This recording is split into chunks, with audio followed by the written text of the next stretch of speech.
اور مجھے آج خاص طور پہ میں نے آج کہنا تھا کہ مجھے خوف کس چیز کا آ رہا ہے؟ عمران ریاض کے اوپر عدالت بار بار کہہ رہی ہے اسے پیش کرو، اس کو پیش نہیں کیا جا رہا۔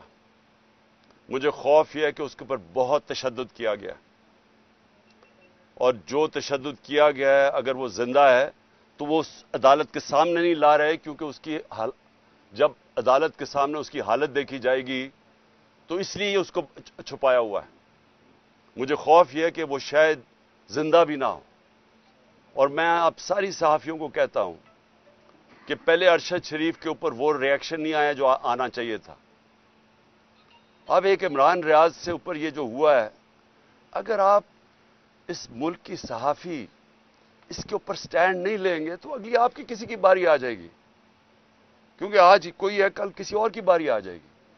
اور میں آج ان صحافیوں کو خاص طور پہ آج مخاطب ان سے ہونا چاہتا ہوں کہ بڑی باتیں کرتے تھے جی یہاں لبرل عمران خان بڑی سختی کر رہا ہے، ہاں جی پتہ نہیں ہم آزادی رائے یا صحافت کی زبان بند کر رہے ہیں۔ ذرا موازنہ تو کرے کہ ہمارے دور اور اس دور میں کیا فرق تھا۔ کبھی ہوا کسی سے ایسے؟ جو ایک دو دفعہ ہوا تھا سب سے پہلے میں نے ایکشن لیا تھا۔ متی اللہ جان تو ہمارے اگینسٹ تھا، لیکن جس دن مجھے پتا چلا اسے اٹھایا گیا اگلے دن میں نے اسے رہا کرواؤ۔ ہم نے کبھی کوشش نہیں کی کہ صحافیوں کی اس طرح کیا جائے جو آج ہو رہا ہے۔ موہت پیرزادہ باہر بھاگ گیا، صابر شاکر باہر چلا گیا ہے، آفتاب اقبال اس وقت ملک سے باہر چلا گیا ہے۔ یعنی اس طرح تو کبھی بھی نہیں ہوا۔ ٹی وی چینلز کو بند کر دیا۔ آج یہ ٹی وی کیوں لائیو نہیں دکھا رہا؟ کیونکہ ٹی وی تو صرف ایک چیز دیکھتا ہے، ویورشپ۔ کس کے دکھانے سے ویورشپ اوپر جاتی ہے؟ تو یہاں ویورشپ تو اس وقت سب سے زیادہ یہاں ہے زبان پاک کی، لیکن دکھائیں گے نہیں۔ تو اس طرح کا دور کب آیا تھا؟ پہلے مجھے بتائیں، ہمارے دور میں مجھے بتائیں کبھی ہم نے ایسے کیا ہو؟ یہ سب کا ہمارے ملک کا مسئلہ ہے، یہ عمران خان اکیلے کا مسئلہ نہیں ہے۔ عمران خان تو کھڑا رہے گا، جو بھی ہوتا جائے ساری زندگی وہ آخری گیند تک لڑنے والا ہے۔ لیکن میں اپنی قوم کو بتا رہا ہوں کہ یہ جدھر حالات جا رہے ہیں یہ سارے آپ کے بچوں کا مستقبل تباہ ہو رہا ہے، یہ تباہی کی طرف جا رہا ہے۔ اور جتنا یہ ہم چپ کر کے سہتے رہیں گے جو ظلم ہو رہا ہے کہ اچھا جی تحریک انصاف کے لوگوں پہ ظلم ہو رہا ہے تو ہمیں تو نہیں ہو رہا، یہ آپ سب کی باری آئے گی اینڈ میں۔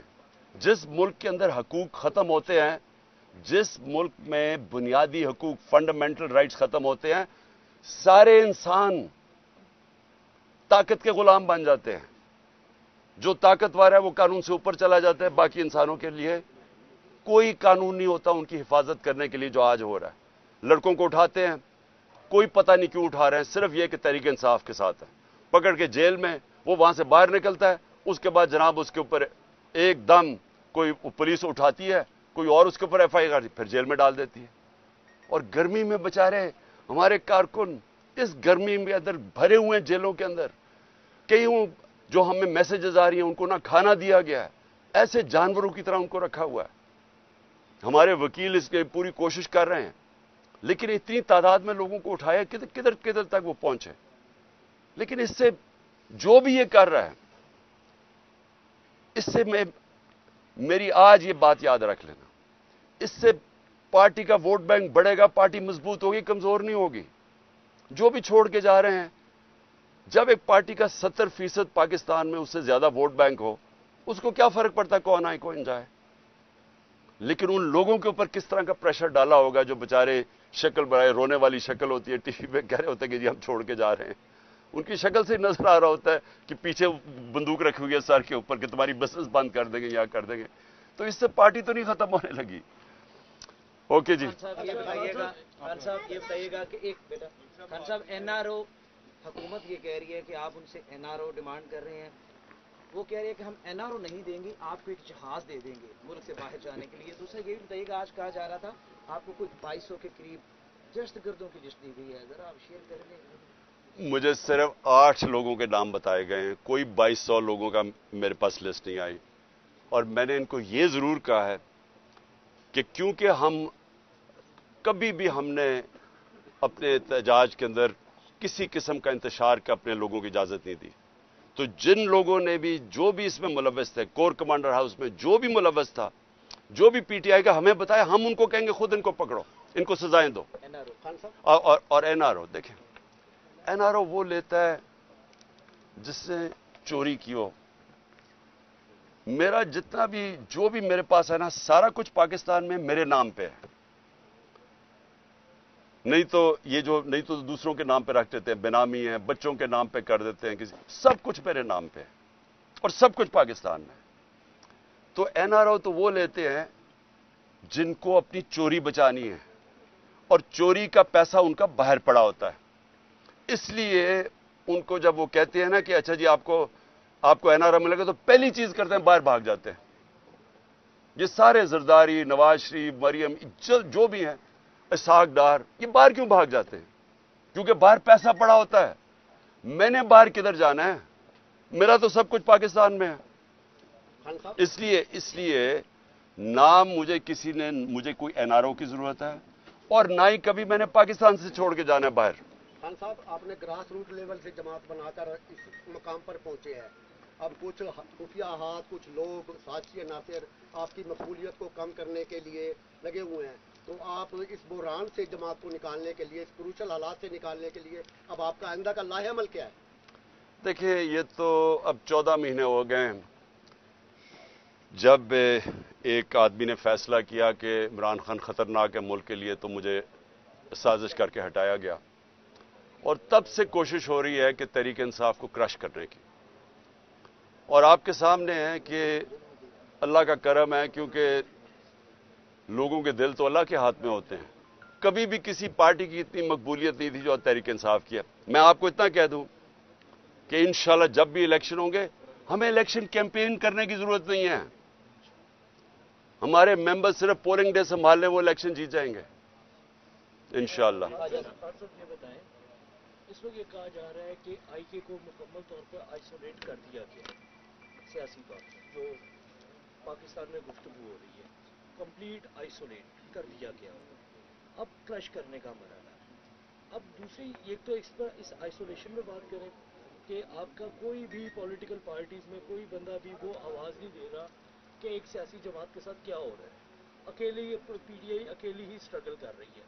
دوسری، اس وقت جو ملک میں اسپیشل لاز اور اسپیشل کورٹس کے تھرو آپ کے لوگوں کو ٹرائل کیا جانے لگا ہے، اس کے اوپر بات کیجئے کہ یہ اسپیشل کورٹس کا بننا، اسے کس طرح دیکھتے ہیں؟ پہلے تو ملٹری کورٹس ہو ہی نہیں سکتے. 2019 کے اندر ہی ختم ہو گئے تھے، یہ لیپس کر گئے، یہ بن ہی نہیں سکتے. دوسری چیز کہ کون سی ملٹری انسٹالیشن کے اوپر کوئی بھی حملہ ہوا ہے وہ مجھے تو پتہ نہیں ہے. مجھے تو یہ کور کمانڈر کے گھر کا پتہ ہے، اور 2-3 چیزیں ہوئی ہیں. اس کے اوپر پوری طرح انویسٹیگیشن ہونی چاہیے، ان کو سزائیں ملنی چاہیے. جو آپ نے بات کی آئسولیشن کی، دیکھیں آئسولیشن تب ہوتی ہے جب ایک پولیٹیکل پارٹی کے ساتھ یا اس کے لیڈر کے ساتھ پبلک نہیں ہوتی. آئسولیشن آج کل پی ڈی ایم کی پارٹیز کو ہے. پاور ساری ہے، اسٹیبلشمنٹ ساتھ ہے، پبلک میں ذرا نکل کے تو دکھائیں کیوں بھاگ رہے ہیں الیکشن سے. یہ اس ملک کی تاریخ میں نہیں کبھی ہوا. الیکشن کمیشن آپ کے ساتھ پوری طرح الیکشن کمیشن کو جتانے پہ تلی ہوئی ہے. اسٹیبلشمنٹ ان کے ساتھ، گورنمنٹ میں یہ بیٹھے ہوئے ہیں اور الیکشن سے بھاگ رہے ہیں. یہ کبھی ملک کی تاریخ میں ہوا ہے کہ آپ کے پاس ساری قوتیں آپ کی مدد کر رہی ہیں لیکن آپ ڈرے ہوئے ہیں الیکشن سے کہ جی کیوں کچھ ہو جائے، الیکشن نہ کروائیں کسی طرح. دیکھیں اتنا بڑا ظلم ہوا ہے پاکستان میں، کوئی بات ہی نہیں کر رہا کہ 14 مئی کو پاکستان کا آئین کی وائلیشن ہو چکی ہے. اس کے اوپر ایکٹ، اور آج نہیں تو کل اس کے اوپر ایکشن لیا جائے گا. ان کے اوپر آرٹیکل 6 لگنا چاہیے، کیونکہ آئین میں تو سارے، اگر پاکستان کے بدقسمتی سے ہمیں تکلیف ہے کہ پاکستان کے سپریم کورٹ میں سارے ججز ایک آپس میں یہ اور پیچھے سے بیٹھا ہوا نواز شریف جو کرواتا ہے ہمیشہ تقسیم، لیکن سارے سپریم کورٹ کے ججز متفق ہیں کہ 90 دن میں الیکشن ہونا چاہیے تھا. اب کیوں نہیں ہوا الیکشن؟ سپریم کورٹ نے ڈیٹ دی 14 مئی کو، نہیں ہوا الیکشن. یہ کیئر ٹیکر گورنمنٹ کی حیثیت کیا رہ گئی ہے؟ ان کے سارے کمانڈز انلیگل ہیں، ان کی مدت ختم ہو چکی ہے. تو یہ تو بنانا ریپبلک بنا رہے ہیں پاکستان کو. یعنی یہ تو کیا اب گارنٹی ہے کہ وہ اکتوبر میں بھی الیکشن کروائیں گے؟ اگر ان کا خیال ہے کہ تحریک انصاف اکتوبر میں کرش نہیں ہوئی اور عمران خان کی جیتنے کی چانس ہے، یہ اکتوبر میں بھی الیکشن کروائیں گے۔